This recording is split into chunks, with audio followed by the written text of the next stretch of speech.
At narito na naman ang mainit na balita mula sa mundo ng politika. Isang matinding balita ang lumabas ngayong araw matapos aminin ni President Kuting ng Norte Jr. ang isang controversial na aksyon na itinaguyod ng kanyang administrasyon. Ito ay may kaugnayan sa isang seryosong issue na may kinalaman sa mga kapabayaan sa gobyerno. Ayon sa mga ulat, pinagmumulan ng galit at pagkabahala ng mga aksyon ng Pangulo matapos mangyari ang hindi inaasahang kaganapan.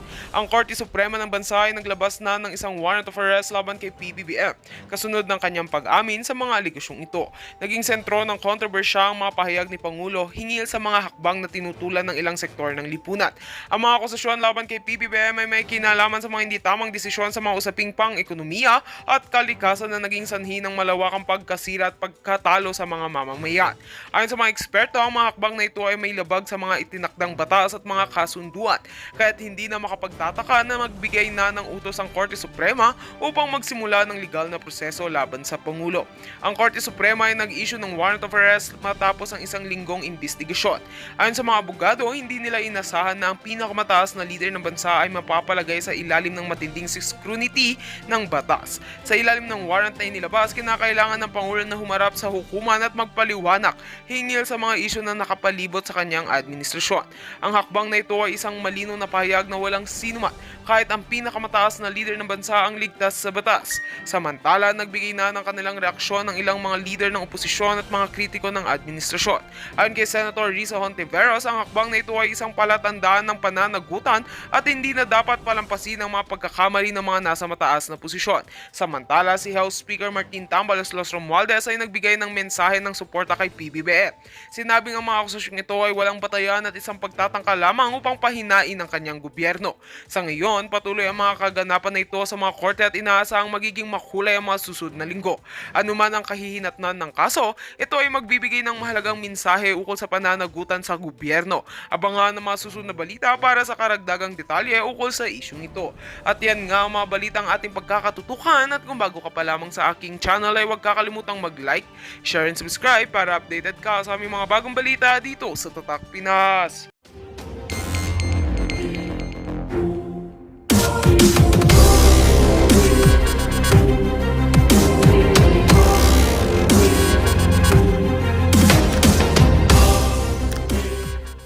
Nagsisimula na nga dumistansya si Erwin tsaka si Tito eh.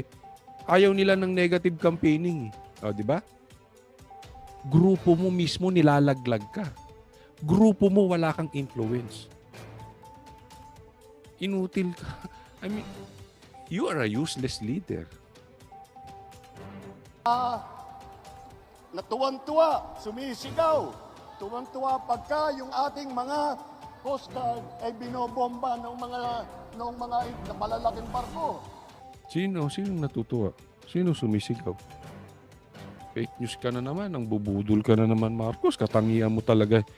Sa bagay, ang magnanakaw ay kamag-anak ng adik. Nako. Budol-budol talaga to. Ang sinungaling ay kamag-anak ng magnanakaw. Hindi po sila sumasang-ayon sa mga ginagawa na hinaharang ang ating mangingisda para at ninanakaw ang kanilang huli. Alamano ka na. Pinaglalaban po namin yan. Sabog ka, Marcos. Sabog ka. Tinatanong lang kita, sabog ka. Sabog ka ata eh, no? Ako dapat maglaban nga sila ni Pastor Kibuloy ng debate. Kay Pastor lang, hindi mananalo to. Wala ito. Kasi alam nyo kung bakit. Napaka-traitor ng mama na ito. Nakinabang ka kay Pastor, humingi ka ng boto. Don't tell me wala kang pakinabang. Wag tayo mag-isa-isahan dito. Wag mo kayang isa-isahin namin ang naitulong sa ni Pastor. Alam mo yan. Alam mo yan. Huwag tayong maglokohan. Nakausap namin si Pastor Kibuloy. Huwag tayong maglokohan. Alam ko bakit inaganyan nyo si Pastor Kibuloy. Ha?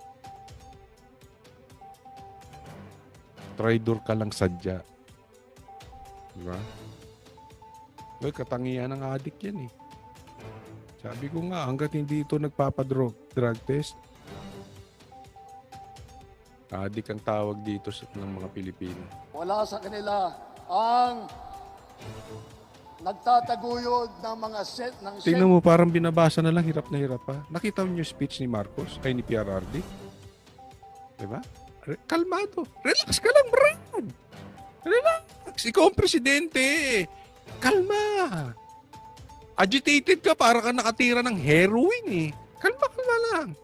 sentro ng krimen, sentro ng ano? pagpapalapastangan Yeah. ng mga kababaihan. Oh, Wala po sa kanilang kinalaman yung mahiwagang pogo na ang daming eto na naman, dinidikit na naman yun. Alam mo ba yung pogo na yan?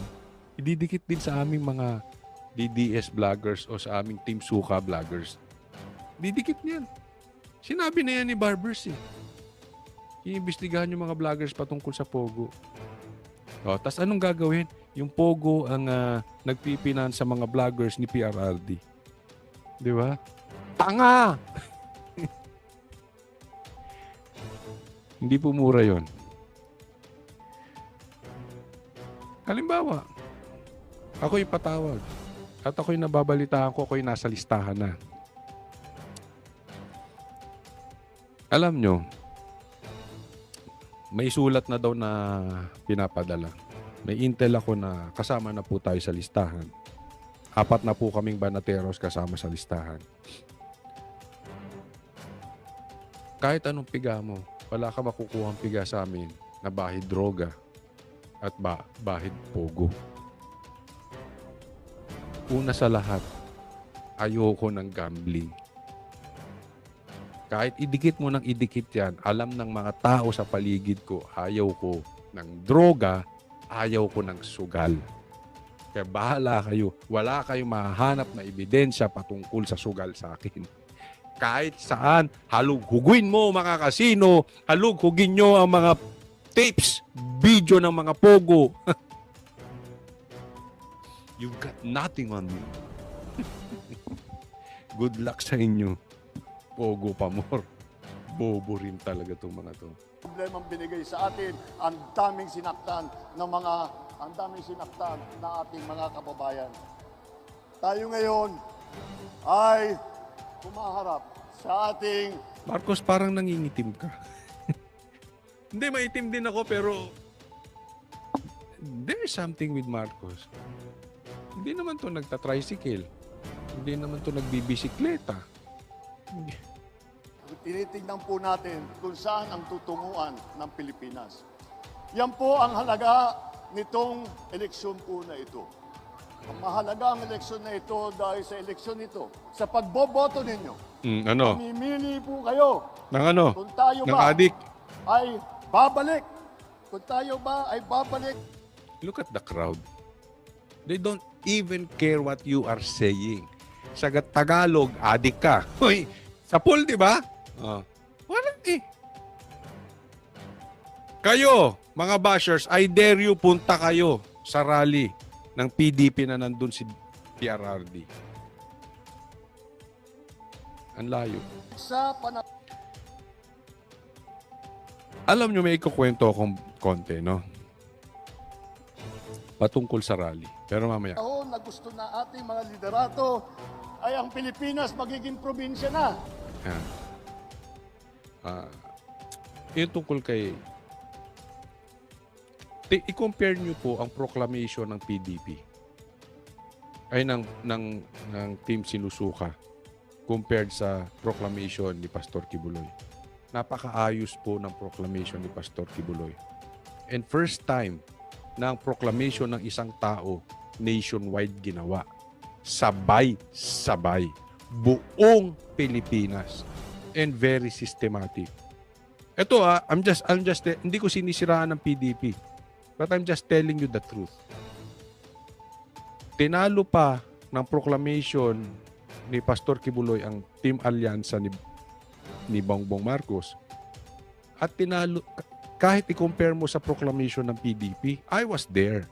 Andun ako sa harap sa PDP at doon kay Pastor Kibuloy. Ang layo po ng diferensya. Ibang-iba yung sistema ng proclamation ni Pastor Kibuloy. Bakit ko sinasabi yan sa inyo? Hindi po sinisiraan ng PDP. I really hope na siguro ang mag-handle ng mga rallies ng PDP ay ang SMNI na o si Pastor Kibuloy. Kaya ko to sinasabi kasi ang dami pong maitutulong ni Pastor Kibuloy sa Pilipinas. Very systematic. Si Pastor Kibuloy, pag gumalaw, now na. Hindi bukas, hindi sa susunod na araw. Marcos, makinig ka. Ito ang leader.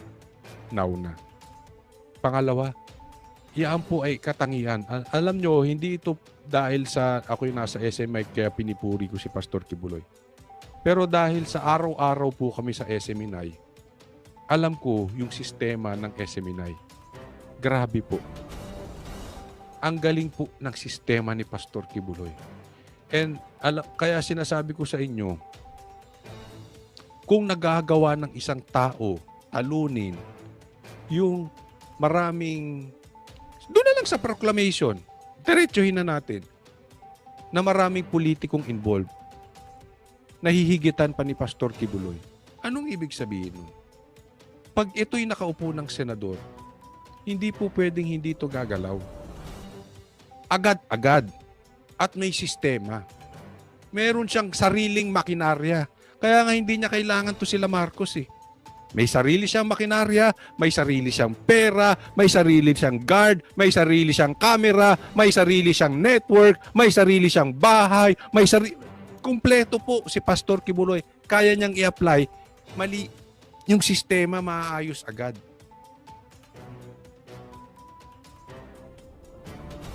Hindi katulad nitong sila BBM na kalat-kalat. Sinuwerte nga even yung PDP kay Pastor Kibuloy eh. Kaya nga ginigipit si Pastor Kibuloy. Dahil alam ni Tamba at ni Marcos, eto sabihin ko sa inyo, alam ni Marcos, makakatulong si Pastor Kibuloy sa kampanya ng PDP. Dahil pag hinawakan niya ang kampanya ng PDP, very systematic. Alam niya yan. Kaya ginigipit ulit na naman si Pastor. Isipin nyo, nasa ospital may sakit. Pinilit ibalik sa Pasig. BJMP. Ganyan sila katindi. Matanda na yung tao. May sakit. Sige, kahit nakadextrose, ibalik doon. Bakit? Alam niya ang galamay ni Pastor Kibuloy. Malaki maitutulong. Problemado sila dyan. Hindi nila kaya. Not even yung dami nilang pera, hindi kayang tapatan ang sistema ni Pastor Kibuloy. Alam niyo kung bakit? Kahit mas marami silang pera, itong sila Marcos, walang kurap eh. Yung pera na gagamitin sa kampanya, yun na yun. Walang nang bubulsa. Naku Marcos, alam mo yan. Sa kampanya may bulsahan. Don't tell me hindi mo alam. Kaya palpak minsan ang kampanya. Sus! Wag nga ako. Sana naman, di na po tayo babalik sa nakaraan na ibinubugaw ang ating bayan bilang sugalan ng mga dayuhan. Sino ba nagbubugaw? Binubugaw mo kami sa Amerika? Oh, kaya mo do, sabi, totoo ba to? Kaya pinapwesto mong Edgar rito para yung mga kaso mo ron hindi tuluyan at hindi habulin. O, sinong bugaw ngayon? Oh. Sana naman, huwag na tayong babalik sa landas na umaapal na dugo. Hindi na kami talaga babalik sa iyo, Marcos. Nabudol. Ay, hindi pala ako babalik. Hindi talaga ako nagpunta dyan. Yung taong bayan hindi babalik sa iyo. Ang mga inosenteng mga bata na inagawan ng kinabukasan dahil sa kanilang pagpapatay. Hindi na tayo pwedeng ganun. Huwag tayong papayag na bumalik ang Pilipinas sa panahon ng dilim. Huwag tayong papayag na ang Pilipinas ay babalik sa panahon ng lagim.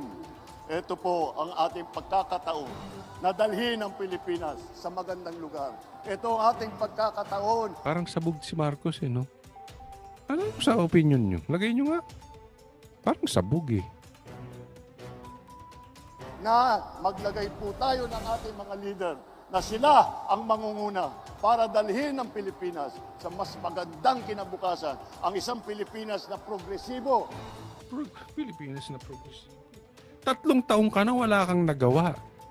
Yung mga kinakandidato mo, yung kinakampanya mong kandidato pala, ng mga senador, ilang beses na naging senador?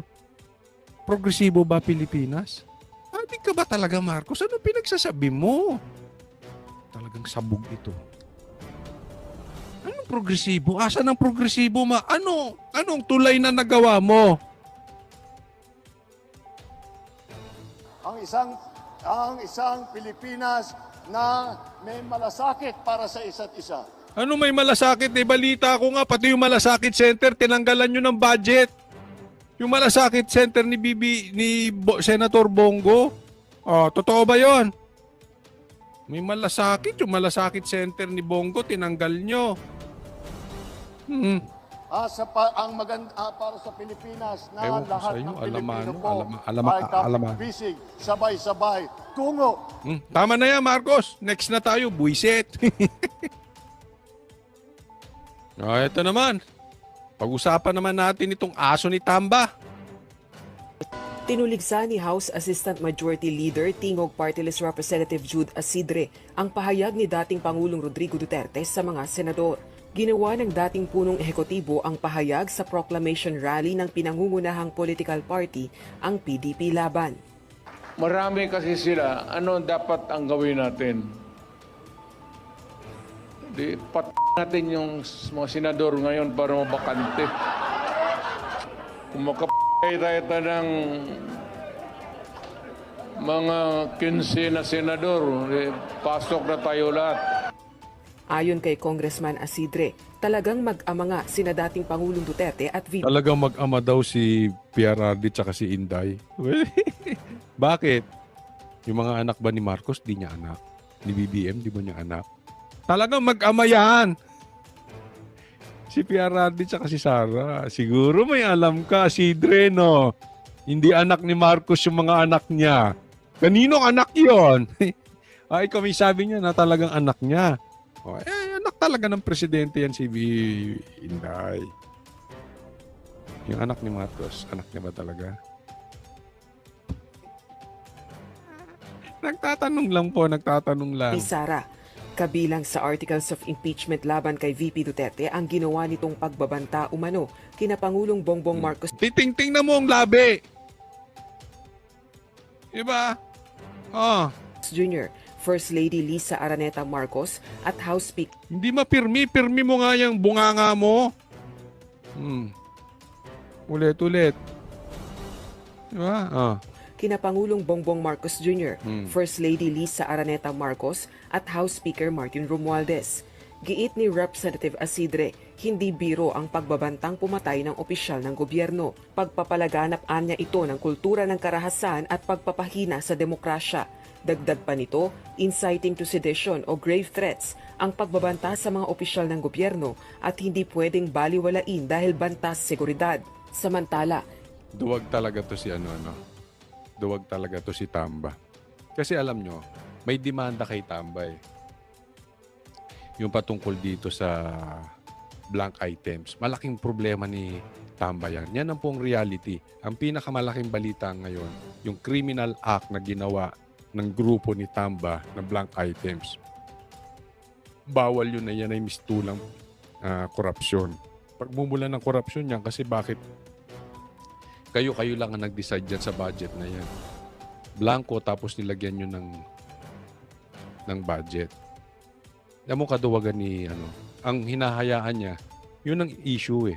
So para mapagtakpan yung issue na yon, pinatatahol niya yung baboy niya, ay yung aso niya.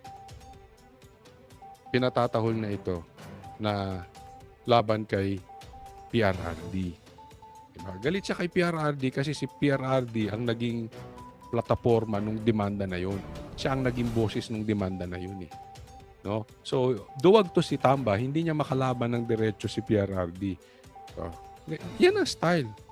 Parehas nga silang magpinsan.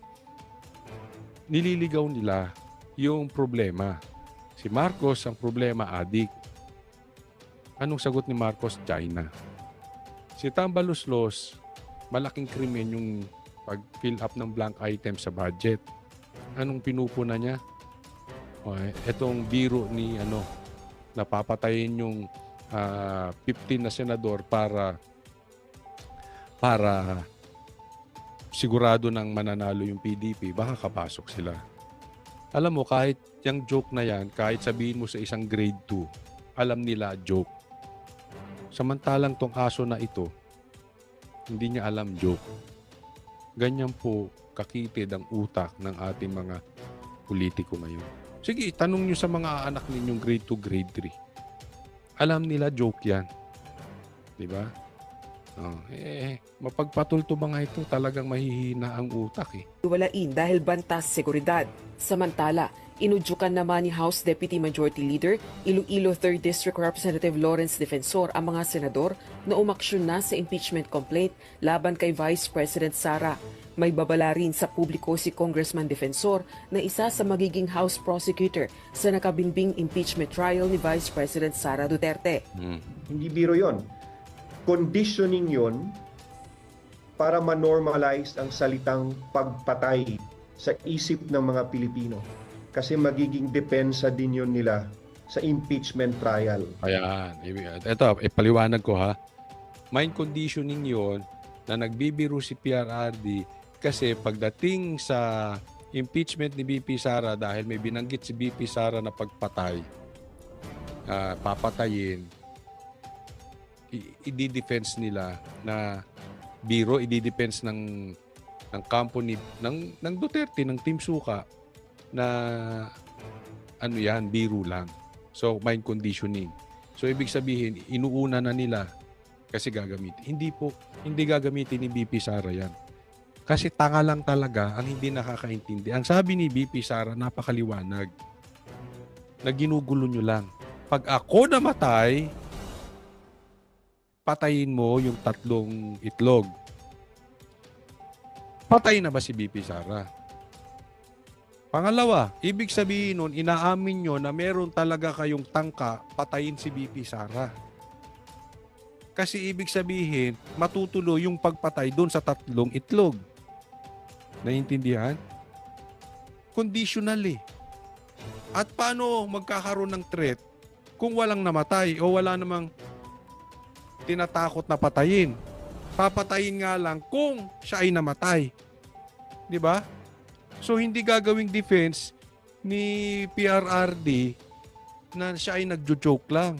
Kasi in the first place, hindi naman si PRRD ang sinampahan ng kasong impeachment. Hindi naman for impeachment si PRRD eh. Sir, sana habang sayang ang pagiging congressman ninyo kung bobo kayo eh. Hindi naman si PRRD ang kino-question dito, si BP Sara. At si BP Sara, nung sinabi niya yun, hindi siya nagjo-joke. Galit siya that time. So wala pong galit na magjo-joke. Galit na galit siya dahil doon sa ginagawa nyo, doon sa kanyang abogado na si Attorney Lopez. So hindi gagamitin yung pinagsasabi mo na joke. Isip naman minsan, sir. So mag-ingat tayo. Huwag na tayo magpapaloko pa sa ganyang conditioning ng mga taong bayan. Kayong nagko-conditioning ng taong bayan. Di ba? If I were the senators, I would not sit quietly taking that statement. Sorry ba? Pasensya ka, hindi ikaw senador. Ilan lang ba boto mo? Ilan ang boto ng senador? So, sorry. Hindi ka senador. Ko kung binabato na yung bahay niyo, Marami pa yung ayaw sa'yo.